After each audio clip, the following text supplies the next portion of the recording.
ರಾಯರ ಅಪ್ಪಣೆ ಇಲ್ಲದೆ ಅವರ ದರ್ಶನ ಸಿಗೋದು ಅಸಾಧ್ಯ ಅನ್ನೋ ಮಾತು ಎಷ್ಟು ಸತ್ಯ ಅಲ್ವಾ.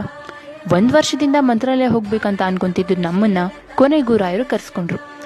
ವರ್ಷಾರಂಭದಲ್ಲೇ ರಾಯರ ಆಶೀರ್ವಾದ ಸಿಕ್ಕಿದ್ದು ಮನಸ್ಸಿಗೆ ನೆಮ್ಮದಿಯನ್ನು ತಂದುಕೊಡ್ತು. ಸಡನ್ ಆಗಿ ಪ್ಲಾನ್ ಆಗಿದ್ರಿಂದ ಟ್ರೈನ್ ಬುಕ್ ಮಾಡೋಕ್ಕಾಗಲಿಲ್ಲ. ರಾಯಚೂರು ಬಸ್ ಹತ್ಕೊಂಡು ಅಲ್ಲಿಂದ ಬೆಳಗ್ಗೆ 6 ಗಂಟೆ ಒಳಗೆ ಮಂತ್ರಾಲಯ ರೀಚ್ ಆಗಿದ್ವಿ. ರೂಮ್ ಬುಕ್ ಮಾಡಿ ಫ್ರೆಶ್ ಅಪ್ ಆಗಿ ರಾಯರ ದರ್ಶನಕ್ಕೆ ಹೊರಟ್ವಿ. ದರ್ಶನ ಮುಗಿಸ್ಕೊಂಡು ಈ 5 ಪ್ಲೇಸಸ್ಗೆ ಮಿಸ್ ಮಾಡದೆ ಹೋಗಿ ಬನ್ನಿ. ಓನ್ ವೆಹಿಕಲ್ ಇಲ್ಲ ಅಂದರೆ ಆಟೋಸ್ ಇರುತ್ತೆ. ಪರ್ ಪರ್ಸನ್ 100 ರೂಪೀಸ್ ಚಾರ್ಜ್ ಮಾಡಿ ಅಷ್ಟು ಪ್ಲೇಸಸ್ನ ಕವರ್ ಮಾಡ್ತಾರೆ. It takes hardly 2 to 3 hours. First ಹೋಗಿದ್ದು ಮಂತ್ರಾಲಯದ ಹತ್ರದಲ್ಲೇ ಇರೋ ಅಭಯಾಂಜನೇಯ ದೇವಸ್ಥಾನಕ್ಕೆ. ನೆಕ್ಸ್ಟು ಮಂತ್ರಾಲಯದಿಂದ 21 ಕಿಲೋಮೀಟರ್ ದೂರದಲ್ಲಿರೋ ಗಿಲಸಗೂರು ಬಿಚ್ಚಾಲ ಟೆಂಪಲ್ಗೆ ಕರ್ಕೊಂಡು ಹೋಗ್ತಾರೆ. ಮಂತ್ರಾಲಯ ಆಂಧ್ರ ಪ್ರದೇಶಕ್ಕೆ ಸೇರಿಕೊಂಡ್ರೆ ಈ ಟೆಂಪಲ್ ಕರ್ನಾಟಕಕ್ಕೆ ಸೇರ್ಕೊಳ್ಳುತ್ತೆ. ಇಲ್ಲೇ ರಾಯರ ಏಕಶಿಲಾ ಬೃಂದಾವನ ನೋಡೋಕೆ ಸಿಗುತ್ತೆ. ಹಾಗೆ ಪಕ್ಕದಲ್ಲಿ ತುಂಗಭದ್ರಾ ನದಿ ಹೊಸದಾಗಿ ನಿರ್ಮಾಣ ಆಗಿರುವಂತಹ ಬಿಚ್ಚಾಲಮ್ಮನ ದೇವಸ್ಥಾನವನ್ನು ನೋಡ್ಬೋದು. ಅಲ್ಲಿಂದ 200 ಮೀಟರ್ ದೂರ ಹೋದರೆ ರಾಯರು ವಿಶ್ರಾಂತಿ ತೆಗೆದುಕೊಳ್ತಿದ್ದಂತಹ ಅಪ್ಪಣ್ಣಾಚಾರ್ಯರ ಮನೆ ಕೂಡ ನೋಡೋಕೆ ಸಿಗುತ್ತೆ.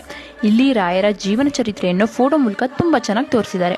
ಅಲ್ಲಿಂದ 14 ಕಿಲೋಮೀಟರ್ ದೂರದಲ್ಲಿ ಇರೋದೇ ರಾಯರು 12 ವರ್ಷಗಳ ಕಾಲ ಜಪ ಮಾಡಿದಂತಹ ಪಂಚಮುಖಿ ಆಂಜನೇಯ ದೇವಸ್ಥಾನ. ಅಲ್ಲಿಂದ ಬಲಕ್ಕೆ ತಿರುಗಿದ್ರೆ ಲಕ್ಷ್ಮೀ ದೇವಿ ದೇವಸ್ಥಾನವನ್ನು ನೋಡಿಕೊಂಡು ಅಲ್ಲಿಂದ ಮನೆಗೆ ಹೊರಟ್ವಿ. ಫುಲ್ ಡೀಟೇಲ್ ವಿಡಿಯೋ ಯೂಟ್ಯೂಬಲ್ಲಿ ಅಪ್ಲೋಡ್ ಆಗುತ್ತೆ. Please don't miss to watch it ಅಂತ ಹೇಳ್ತಾ ರಾಯರು ಎಲ್ಲರಿಗೂ ದರ್ಶನವನ್ನು ಕೊಡಲಿ. ನೆಕ್ಸ್ಟ್ ವಿಡಿಯೋದಲ್ಲಿ ಸಿಗ್ತೀನಿ.